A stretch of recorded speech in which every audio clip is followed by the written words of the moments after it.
My dad stole my college scholarship money and threatened to unalive himself because I was angry. I said, "Go ahead." For context, I am currently a college freshman. I am on a full ride to my university. Every semester, I get a check sent to my house to pay off my housing costs, which is about $9. My unemployed father got evicted from my old address because he wasn't paying rent, so my family started living in a hotel. I was questioning how they were paying for the hotel, considering it was $150 a night. Turns out, my father used my college check to cash out and pay for the hotel for 2 months. I begged him to pay off my college housing costs for 2 months straight.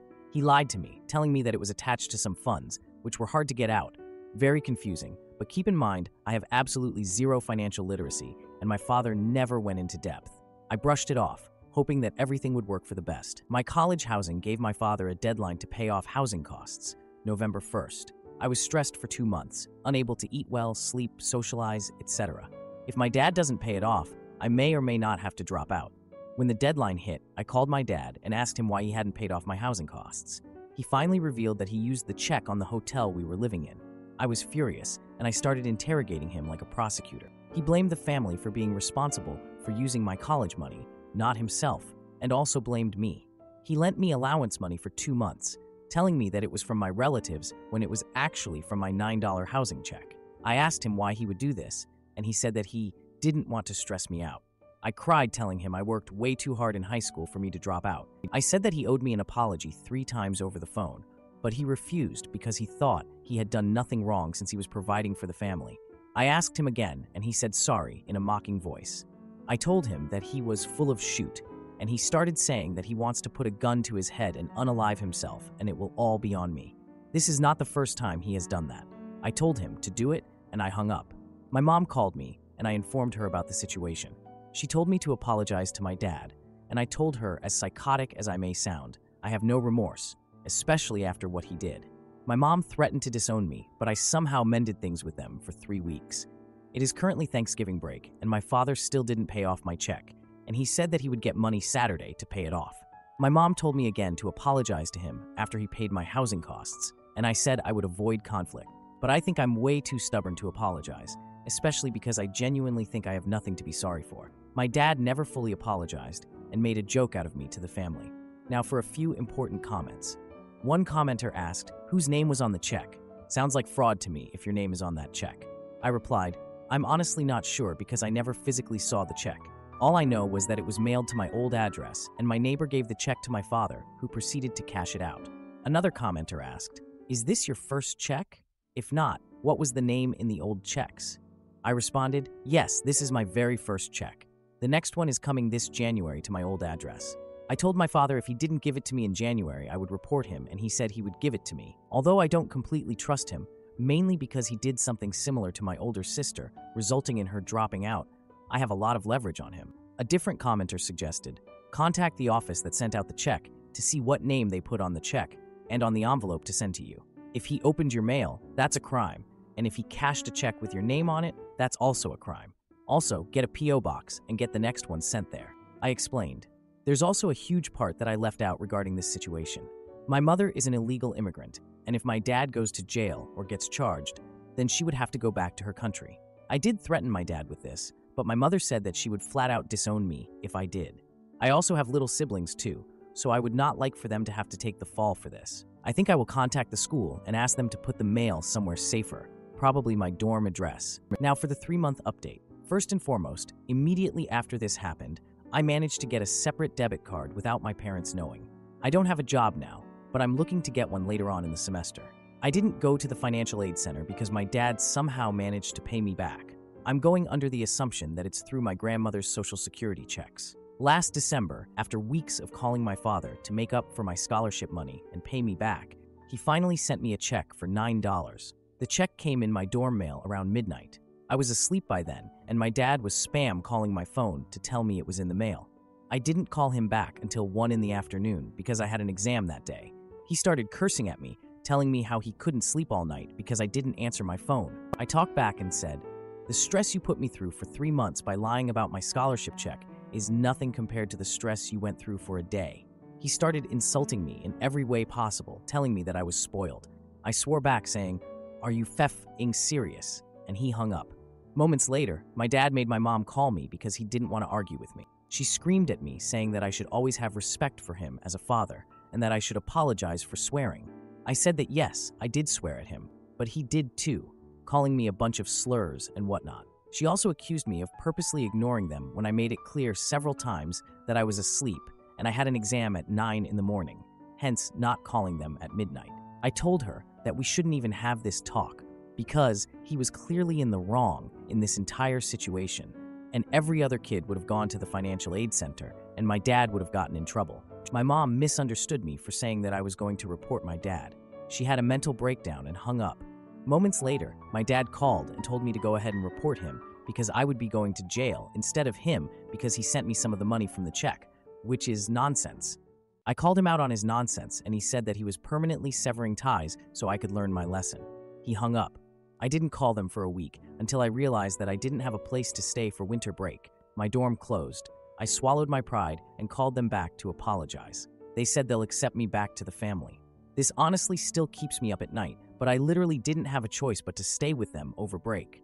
Over break, they've noticed that I'm way more cold and distant towards them, and they still wonder why. Luckily, I got the $9 check from my university to pay for this semester's housing fees. I ended up reconnecting with my estranged sister. Long story short, my father financially abused my sister for years, maxing out her credit cards and leaving her $20 in debt. They cut all ties a year ago after my sister started dating a guy they didn't approve of. When I was on good terms with them, they painted her as the bad guy, telling me that she betrayed them by choosing her boyfriend over the entire family. I didn't know that my dad financially abused her. Turns out, she was in the same situation I was in and ended up dropping out because my dad didn't let her take out a student loan. I talked to my sister, and she said that she was honestly glad that she severed ties with them because she's finally financially independent, even if she's not financially stable. We're closer than ever, and I probably consider her as a shoulder to lean on. Mentally, I'm really not doing well. I'm generally stoic, but this is taking a hard emotional toll on me because my family was my world. Before college, I always knew my father was insane, but my mother was my ride or die. I told her everything. I helped her through her marital problems. She told me everything. And the fact that she chose my hurtful, unemployed father over her daughter is heartbreaking. She still expects me to be her armchair therapist, and she told me she wants me to act like how I did before. I told her over break that no matter what she does, she will never mend back the trust I had for her then. And my father, despite his flaws, I never expected him to use my check. He put such a huge emphasis on education and told me he wanted me to have the life he never had. And knowing he would sacrifice my education just so he could live in a fancy $150 hotel is very disheartening. Recently, I've been very isolated. My grades are falling, and I haven't been eating or sleeping well. Maybe this situation should be a wake-up call for me, but I've come to the point where I'm completely apathetic about everything. I refrain from drugs, thankfully, but even so, I feel like my life is on autopilot. Now for a few comments. One commenter suggested, the best thing you can do for yourself is to complete your education. Stay focused on school and strive to do your best. Make friends and maintain contact with your sister. Also, seek out counseling at your school. They can help you deal with your family issues. Another commenter advised, lock your credit. Get a P.O. box. Make sure you have your legal documents. Someone else added, you can order a birth certificate from the state you were born in. If you have that and a license, you can go to the Social Security office and get your SS card. Then I replied, if my dad gives me my legal documents. Another commenter said, you would be absolutely shocked about the degree to which you don't have to go through him for any of it. Now for the final update. I'm glad to say that he no longer has access to my finances, and I am in low contact with them. Thanks to the advice of this subreddit, I got my Social Security card and other documents months before I left for college. I also managed to get my first job. I distanced myself from my parents, and I took a lot of time to reflect on them and their actions. They also distanced themselves from me after I finally put my foot down and refused to give them financial assistance. They said that I was self-absorbed, and once again, my father told me he would unalive himself if I didn't help him. And this time, instead of telling him to off himself, I told him that's a decision he would make and I can't be responsible for. I realized no matter what I do, they'll never change. They will always be the type of people to financially leech off of others using their unalived threats and weaponizing self-pity, but they're too emotionally stunted to see the faults of that. Their psyche is so twisted, and I spent a lot of time mourning for the parents I never had. They were never meant to be parents, but they're also people. Sometimes people like them exist. As for my mother, She completely turned her back on me and said that I was a TV villain for not giving my father the money he deserved for raising me and my siblings. I told her he was never emotionally present as a father, and neither was she. Not just from the unalived threats, but also by being a threat to our well-being. She used to treat me as a friend and therapist, but rarely as a daughter. She used me to complain about the emotional and mental abuse my dad inflicted on her. But at the same time, she was also the person to turn her back on me in a blink of an eye if it meant protecting my father's feelings and making him happy. Sometimes, she went as far as to attack me or my siblings if we did anything to make him crossed. I guess I still have a lot of pity for her, considering that she is an illegal immigrant in a hurtful situation. But it doesn't outweigh the damage. It was impossible to communicate with her since he was her own little world. I don't think she really loved me or saw me as a person or a child, just an outlet for her emotional dysfunction. Recently, my mother called me and lied about my dad being ill so they could rake a couple of bucks from me again. I told them to find their own source of money and hung up. I check up on my little brothers every now and then. They're currently still living in the hotel. While their physical safety isn't harmed, I still struggle with the guilt of leaving them behind, and I'm unclear on what the future holds for them. This past year, I learned what it meant to be independent, not just financially, but to be free from the mental control of them and making those decisions for myself. Needless to say, I'm happier, I'm surrounded with good and caring people, my grades aren't great, but better, and I'm finally in a good place right now. In the end, everything's gonna be all right, and even if it's not the end. Now for a few comments. One commenter asked if there was any chance of getting the money back. The original poster responded, "I got some of it back through a family friend. I'm working my butt off to make up for the remaining sum of money." Another commenter advised, "Stop feeling guilty. You are the child. If anything, be embarrassed that your parents are pathetic. And even that's nothing to be embarrassed about." Someone else encouraged, "Good for you. It takes a lot of strength to do what you're doing. A lot. I know things are tough right now, but you've got the outlook and strengths to dig in and build a successful life.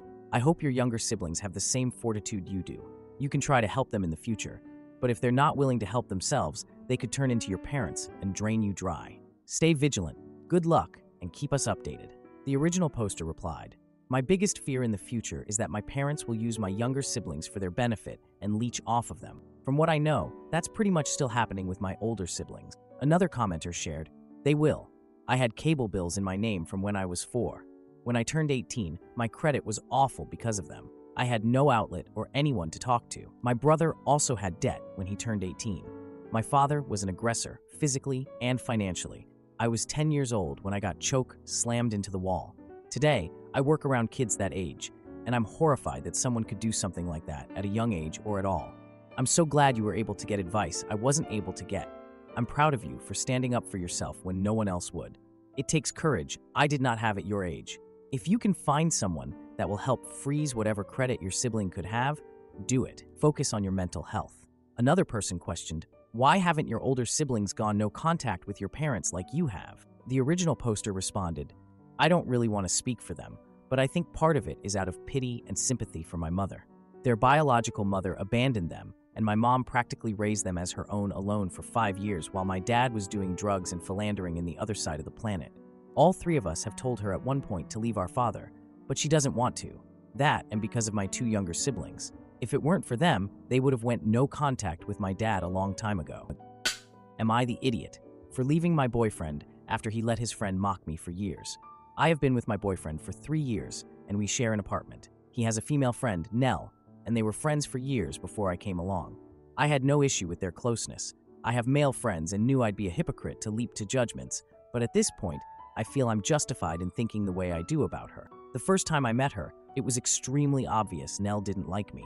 She came into the bar all excited to see my boyfriend before noticing me. Her entire demeanor changed. She shook my hand and dug her nails into my skin before ignoring me the rest of the night.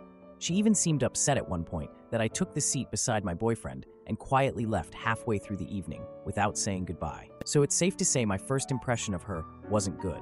But I tried to reason with myself that not everyone gets along, and I don't need to be friends with my boyfriend's friends. However, as time passed, it became really clear Nell's attitude towards me wasn't improving. She had a way of openly mocking me in front of groups of people, making side comments or loudly joking about my voice or appearance.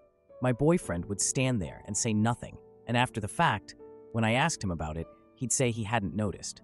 She'd also make a show of hugging him hello and goodbye and not me. She would mix that kind of stuff in with smiles and basic politeness, so it was tough to articulate exactly what she'd done.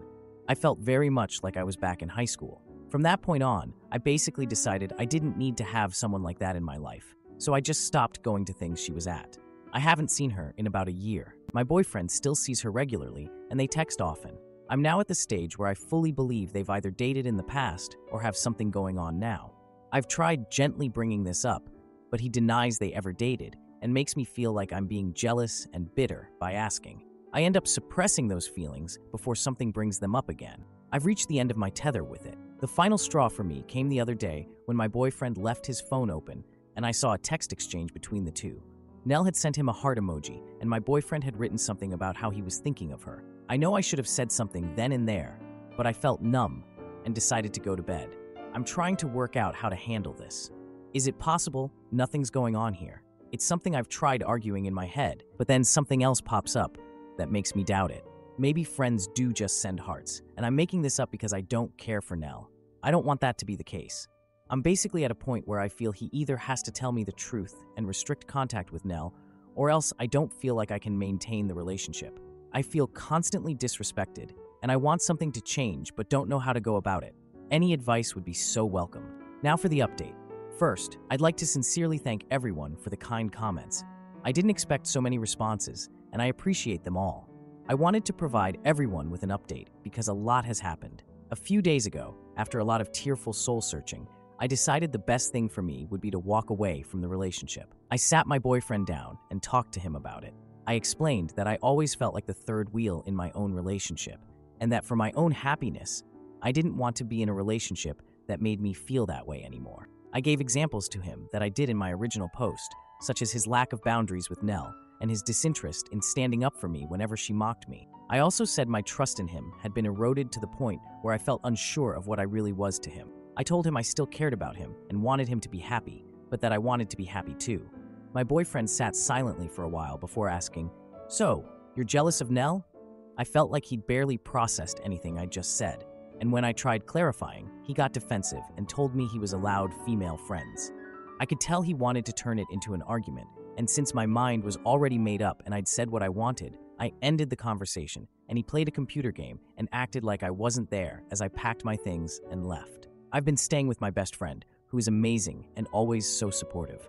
We're actually looking into sharing a place officially. I burst into tears on her doorstep, and we hugged it out before having a movie night with a pizza and some wine. It felt really therapeutic, like a weight was lifted off my shoulders. My family has been amazing too, rallying round and taking me out for little meals and stuff. I even got 1 or 2 sweet messages from my boyfriend's friends saying they were sorry and that they fully understood my point of view, which is interesting. I imagined that would be the end of it, but the next morning I woke up to messages from a number I didn't know. It was Nell. I honestly didn't think she'd contact me, so to see walls and walls of text in my inbox was a shock. Let me run down some of the things she said. She repeatedly insisted that she never bullied me and said she had no idea where that came from. She said I'd always seemed cold towards her, so tried to make little jokes to break the ice. Openly mocking someone is an interesting method, but I digress. Lastly, she told me I was making things up by suggesting she ever had a thing with my ex. They were just friends. She finished with a passive-aggressive apology that I'd ruined my own relationship by being jealous and listening to voices in my head. I didn't respond to her venom or try to get the last word. I know she wanted to repeat her tried-and-true method of hitting out at me and enjoying my reaction, so I didn't give her one. I've been focusing on other things to start building my self-esteem and happiness back. My ex has not tried to contact me since I left, and I'm glad. Frankly, I think him and Nell are perfect for each other. I'm well and truly done with this, and I'm so excited for new things in my life. My friend and I are making arrangements to officially have a place together, and I actually got promoted at work today. I feel like it was a little hug from the universe. In all, things are looking bright. So to end things, I want to thank everyone again for the messages. I think hearing your opinions, as well as getting all my thoughts out in a post, are what really opened my eyes and allowed me to leave. I finally feel I'm making myself the priority. It feels pretty great. Am I the idiot for skipping my childhood friend's birthday because his girlfriend can't handle our history? Skipping my friend's birthday without warning because his girlfriend calls me the typical girl best friend. Miles and I have known each other since we were 2 because our parents are best friends. Now, I would not say Miles is my best friend. He is a good friend, and we do hang out on occasion, but see each other on all major holidays because of our parents. We are in our early 20s. The problem started because of a dumb childhood memory. When we were 8, we had a wedding play on school aftercare. I played the bride and Miles the groom. It was a play, with horrible songs and uncoordinated kids. Our parents made pictures and videos of that, and we each have one picture on our family picture walls. Miles is dating Lindy. They met 3 years ago and started dating last year. Lindy does not like me, so every time we coincide at a celebration, she makes a comment about me being the typical girl best friend. She one time said that I secretly wanted to sleep with Miles. I have no clue where she got that impression from. Miles and I have different friend groups and schedules. Besides the monthly catch-up over food, we didn't really meet that much. Things got worse when Lindy saw the wedding play picture. The comments just got more. She even started DMing me on Instagram saying she knew what game I was playing. I talked to Miles once about this, and he told me to give her time. So, his birthday was on Saturday, and I was invited. Lindy wrote me saying something along the lines that she was going to supervise me. This was their first birthday as a couple, and I was not allowed to take up his time. I was honestly just fed up. I tried talking to Miles once more, but he said the same thing. So I just skipped out. When the party started, I wrote a quick sorry. I can't come, and told him my mother was going to bring his present. Now he is upset with me for missing his birthday. Lindy is mad that I made it all about myself, and my parents are upset I missed a family function. Am I the jerk? I didn't show anyone the messages because I didn't want to make more out of this than it is. I didn't want to poison anyone against Lindy, especially not if she is a new fixture in Miles's life. That would make both our lives more difficult. I hope that just talking about it might be the more adult thing. My parents are not mad at me or blowing up my phone. They and Miles's parents were just bummed out that this was the first birthday that I ever missed. As to why she is jealous, I have no idea. Neither of our parents ever wanted us to get together. There were no jokes or anything about it. I think they also never would want that. The wedding play picture is in the living rooms because they loved the picture, and it was our first play. Now for the update. After my post, I talked to Miles. At first, he was kind of mad and thought I had been blowing things out of proportion. Some more details are in my last post. We came to the conclusion of taking more distance while he figures that all out, mainly because I did not want the added stress of petty drama. Then I talked to my parents and explained to them what was going on. They were really upset by how Lindy treated me. Obviously, they weren't going to get involved, but it was nice to get that off my chest. Then, nothing else happened, until Tuesday evening. Wednesday was a holiday, so some of my friends took the opportunity to go to an Irish pub to do karaoke. At some point, my best friend and I went to pee and touch up our makeup. Then, Lindy and some of her friends walked in and kind of cornered us. It wasn't pretty. They started loudly talking about man-stealing witches and how some women were just born to be homewreckers. And imagine being pathetic enough to pretend to be a guy's friend to frick him, and how pick-me's are the worst. They kept kind of edging us physically into the part where the hand dryers were while pretending we were not there, until my best friend had enough and just pushed through them while pulling me behind her. We were almost at our table when Lindy went right behind me and pulled my hair so that I fell backward onto like a metallic piece where you were supposed to put your feet on. It hurt so bad that I started to see white, and then a girl next to Lindy poured beer on me. I cannot really tell you what happened, but there was a scuffle, and someone dropped one of those heavy pint glasses on my head. The Lindys were taken away by police, and I was taken to the hospital. My parents were furious, as were Miles's parents. They both came to the hospital. I was severely concussed. My nose was fractured, and the worst thing is that I have a hairline fracture in my back. I stayed in the hospital till yesterday morning. Miles did try calling me a bunch.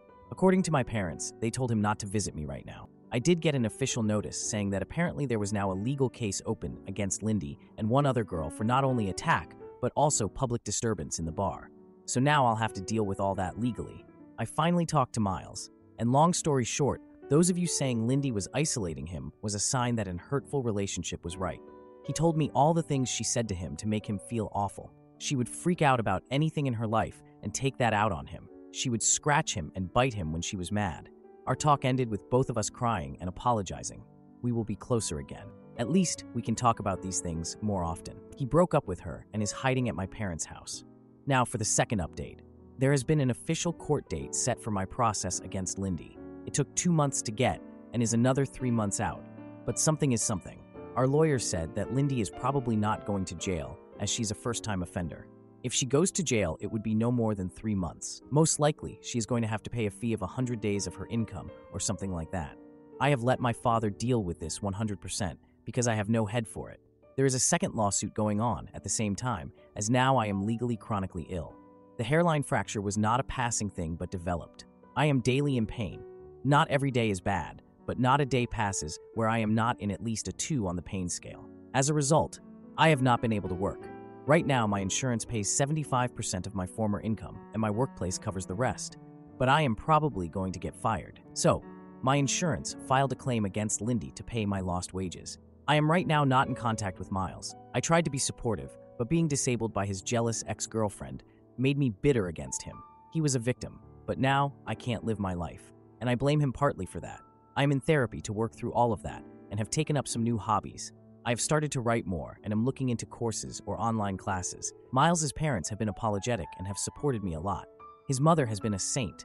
She volunteered to drive me everywhere, and I have actually become friends with her. We even went to see Deadpool and Wolverine. She is a Sabu, so we have a lot of time. One of Lindy's friends reached out through my lawyer, offering a testimony against her own friend. She also sent a letter apologizing. To make it short, Lindy had told them I was bullying her and that Miles had once already cheated on her with me. So that's where we are right now. Take care and shield your back. Hey everyone. So here we are again. And yeah, things have moved along, but honestly, I'm just tired. The first court date, it came and went. It was my insurance company versus Lindy, and surprise, surprise, she lost. She's on the hook for most of my lost wages, which is nice, I guess. I didn't have to be there the whole time, which I was grateful for, because I've had enough of this mess. As for the criminal case, well, we don't even know if we'll end up going to court for that one. My lawyer is handling it, and I've handed the reins over to my dad because honestly, I've had it. I'm no legal expert, and after that insurance loss, Lindy's in a bad spot. Her legal team is apparently scrambling to do some serious damage control, but at this point, that's not my problem. More of Lindy's friends have crawled out of their hidey holes to give testimony. Turns out, this wasn't her first rodeo. Another girl came forward with evidence of Lindy pulling similar stunts back in high school. This poor girl was just sitting next to Lindy's then boyfriend, being a normal human, and Lindy went off the rails, starting rumors and spreading literal breadcrumbs on her table to trigger her celiac disease. Yeah, she's that kind of psycho. No one could prove it at the time, but now with all these friends popping up, it's all coming to light. And believe me, these girls didn't have some moral epiphany. They're just terrified of getting fired or having anything negative pop up in their records. The receipts are coming out, and it's getting uglier by the day. Now, let's talk about Miles, because that's a whole other dumpster fire. I'm still not speaking to him. Turns out he's known for a while that Lindy was threatening him with bad things if he didn't cut me off and make his parents stop talking to me. And this idiot laughed it off. Thought she meant breaking up with him or something, but no, she was dead serious. Even started stalking me and one of his cousins. She made some fake profile and was sending cryptic messages to his cousin. What did Miles do? Talked her down. Yeah, that's it. She kept giving him ultimatums, and he just rolled with it. So yeah, I'm even angrier at him now. He knew she was unhinged and didn't do a damn thing about it. He let her spiral while I got dragged through the mud. His dad finally got involved and dragged him to the police, where they filed reports about all the crap Lindy pulled. They have evidence now from the stuff with his cousin, and even photos from when Lindy got physical with him. So at least something's happening on that front, but it's too little, too late if you ask me. As for Lindy, well, she's gone radio silent, except for TikTok, of course. My friends keep sending me her cringy videos, and it's honestly kind of disturbing. She's acting like nothing's happening, like her whole life isn't unraveling. She's got a new boyfriend now, and they're making those awful lip sync videos together. I think she's living at his place, but who knows? Maybe her parents cut her off. Wouldn't be surprised. Oh, and the guy? Yeah, one of my friends looked him up. Let's just say he fits right into her pattern. As my grandma would say, there's a lid for every pot. On the health front, still nothing good to report. My pain hasn't improved, and I'm now waiting for a surgery appointment, which looks like it'll be early 2025. The pain is radiating to my left hip now, which is just great. I feel like that sad little dog from the Black Cauldron. But hey, silver lining. I've made friends with a few of the nurses who work with me. One of them braids my hair, which is kind of sweet. I'm also seeing a physiotherapist regularly, mostly for massages at this point. It helps, but some days I feel like I'm just patching myself together with duct tape. The therapist suggested I start doing pool exercises, so now I'm in an aqua aerobics class for seniors. No, there isn't a disability-specific class in my town, and frankly, I didn't feel like looking too hard. The old ladies are a riot, though. Well, except for one who always looks miserable, but honestly, I'm not one to talk. One piece of good news, I finally got approved for a wheelchair. So, at least I can go out with my friends without feeling like my body is falling apart after an hour. I've also been taking a few university courses for fun and playing way too much Fallout. So there's that.